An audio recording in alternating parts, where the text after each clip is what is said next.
High বন্ধুরা, আমি সাগরিকা। আজ যাচ্ছি এক অনুষ্ঠান বাড়ি। তো কোথায় যাচ্ছি সেখানে গিয়ে দেখাবো। চলো যাওয়া যাক। সাথে মাও রেডি হয়ে গেছে, মাও যাচ্ছে, মা আর আমি যাচ্ছি। তা এই যে চলে এসেছি গৃহপ্রবেশ বাড়ি। দেখো গেটটা খুব সুন্দর সাজিয়েছে ফুল দিয়ে। দেখো সবাই বসেও আছে। এই যে বোবো ঢুকছে, তা বোবো ঢুকুক। তা গৃহপ্রবেশ বাড়িতে ঢুকছি, অনেকেই আছে। আমরা একটু রাত করে এসেছি, কারণ বেশি সকাল সকাল সবাই রাত্রে আসবে বলে, তাই জন্য। আর এখানে হচ্ছে যাদের বাড়ি তার বাবা মা, আর এটা হচ্ছে অপরাজিতার বাবা। এদের সবাইকে ওখানে মালা দেওয়া হয়েছে। এই যে অপরাজিতা বসে বসে প্রসাদ খাচ্ছে, মানে ও। আর এটা হচ্ছে আমাদের বড় বৌদি। দেখো বড় বৌদি প্রসাদ বিতরণ করছে সবাইকে, আর অপরাজিতা ওখানে বসে বসে প্রসাদ খাচ্ছে। তো মাকে বললাম গিফটটা অপরাজিতাকে দিয়ে দাও। এই যে মা অপরাজিতাকে গিফট দিয়ে দিচ্ছে, আর ওদিকে হচ্ছে জিতু আর বউ মিলে গিফট খুলছে। তাই সেটা তোমাদের দেখাচ্ছি। এই যে জিতু আর বউ মিলে গিফট খুলছে, আর মা অপরাজিতাকে গিফট দিয়ে দিল। আর এদিকে আছে সিন্নি, ফল প্রসাদ, আর হচ্ছে চাল মাখা, মিষ্টি। এগুলো প্রসাদ হিসেবে আমরা খেয়ে নিই এগুলো। তা সবাই মিলে গল্প করছি আর প্রসাদ খাচ্ছি। আর অপরাজিতাকে বলছে একটু সোজা হয়ে বস, আমরা একটু ফটো তুলব। তাই ও সোজা হয়ে বসছে। আর এদিকে দেখো আমরা এবার সবাই মিলে এবার ঢং করে করে ফটো তুলব, সেলফি নেব। তাই সেই ফটোগুলো আমার কাছে নেই বলে আমি দিতে পারছি না। সেই ফটোগুলো আছে তিল্লি বৌদির কাছে। আর এই দেখো সৌরভ, মানে যাদের বাড়ি এসেছি, কালো গেঞ্জি পরা, দেখছো? ওকে দেখলে ভাববে কেউ আমার থেকে ছোট, দেখলে মনে হবে না কত বড় সড়ো, মনে হবে আমার দাদা, কিন্তু না, একদম ছোট্ট, দুজনেই বাচ্চা। আর দুজনকে কি ভালো মানিয়েছে দেখো। তো ওদের ঘর বাড়িগুলো আমরা একটু ঘুরে ঘুরে দেখছি। দেখো দোতলার ঘরগুলোর এত সুন্দর ডিজাইন আর এত সুন্দর লাগছে, কি বলবো, খুব ভালো লাগছে। আর এত মানে ছোটো বাচ্চা যে এত কিছু করেছে, এটাই ওর অনেক। আর এরকম বৌদিকে ভেঙাচ্ছে, আমি ভিডিও করছি। এটা হচ্ছে টুনিদি, মা, আর হচ্ছে দিল্লি বৌদি। আমরা সবাই মিলে ঘর বাড়ি দেখা মানে দেখছি ঘুরে ঘুরে, যেটা মেয়ে ছেলেদের হয়, মানে কোথাও গেলে ঘুরে ফিরে দেখা, এটাই হচ্ছে আমাদের মেন ব্যাপার।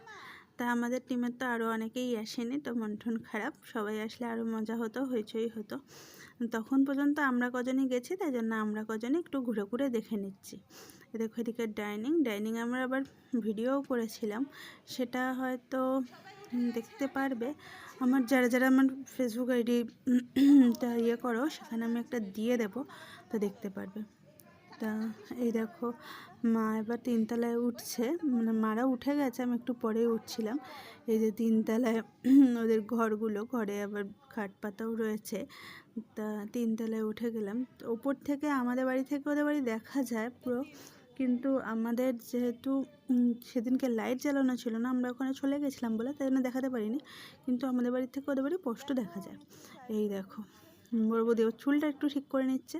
আমি একটু ছাদে উঠে তোমাদের দেখাই।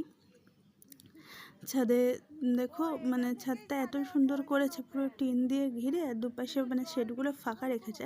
হাওয়াটাও আসবে, কিন্তু বৃষ্টির সময় একটু অসুবিধা, ছাদ এলে হয়তো জল আসতে পারে, সেটাই একটা অসুবিধা। তো উপরে উঠে দেখায়। আমরা এমনি বাড়ি থেকে দেখি, তখন ভাবি কেন এই রকম, কেন মানে খোলা, কেন মানে ঢাকা হয়নি। তো তখন ওখানে গিয়ে বুঝলাম যে এই ব্যাপার। তো ছাদে দেখো অনেক লাইট ধরছে। তো ছাদে উঠেও গেলাম। ছাদে উঠে কিন্তু আমাদের বাড়ি দেখতে পাচ্ছি না, কারণ অন্ধকার, আর বোঝা যাচ্ছে না অন্ধকারের মধ্যে কোনটা, কিন্তু সামনে এই পাশে কোথাও আছে। তা পরের দিন আবার অপরাজিতা উঠেছিল, তখন অপরাজিতা আবার বলেছিল লাইট জ্বালাতে, তখন দেখা হয়েছিল। তা এই যে বৌবা আবার দেখাচ্ছে দুটো ট্যাঙ্কি বলে বাজাচ্ছে। আমি বললাম চলে আয়, নিচে নেমে আয়, তো কারণ ছাদে থাকতে হবে না, নিচে গিয়ে আমরা একটু রিলস বানাই। তা বৌবা আবার দেখাচ্ছে এখানে ফাঁকা জায়গা, এখানে ওরা কুকুর রাখবে। সেই মানে সব কথা হচ্ছে, যেরকম কথা হয়, সব রকম কথা। তাই এই দেখো ওদের ঠাকুর ঘরটাও তোমাদের দেখিয়ে দিলাম। ঠাকুর ঘরটাও খুব সুন্দর হয়েছে, এত সুন্দর হয়েছে কি বলবো। এদিকে বড় মার ফটো, গোপাল, আরও অনেক ঠাকুর রয়েছে। দেখছো ঠাকুর ঘরটাও কত সুন্দর হয়েছে। ঠাকুর ঘরে আবার একটা বেসিন আছে, যেখানে হচ্ছে ঠাকুরের বাসন ধোয়া যাবে। আবার পাখাও লাগিয়ে দিয়েছে যাতে কোনো কষ্ট না হয়। তো তো এখানেও আমরা কিছু ফটো তুলেছিলাম, বললাম তো ফটোগুলো যা আছে সব তিতলি বৌদির কাছে আছে, যার জন্য ফটোগুলো তোমাদের দিতে পারিনি, ভিডিওটা দিয়ে দিচ্ছি। তা আমরা নিচে সব রিলস টিলস করে চলে এসেছি নিচে। তো এবার আমরা সব বাড়ি চলে আসবো, বেশিক্ষণ আর থাকবো না। দুজনকে কিন্তু খুব ভালো মানিয়েছে। তা চলে এসেছি, দেখো আমাদের দিয়ে দিয়েছিল, মানে সব পার্সেল করেছিল বাসন্তী পোলাও, আলুর দম, চাটনি আর হচ্ছে 2টো করে মিষ্টি। এত সুন্দর খেতে হয়েছিল বাসন্তী পোলাও আর আলুর দমটা, কি বলবো। হয়তো তোমাদের বললে গল্প কথা ভাববে, কিন্তু না, খুব ভালো হয়েছিল, খুব ভালো, এত ভালো কি বলবো। মানে অন্য কোনো খাবারের গা গোলায়, কিন্তু এটাতে একদম গা গোলায়নি। তো আজকের মতো ভিডিওটা এখানেই শেষ করি। যদি ভালো লেগে থাকে তাহলে লাইক করবে, কমেন্ট করবে, শেয়ার করবে, আমার চ্যানেলটাকে সাবস্ক্রাইব করবে।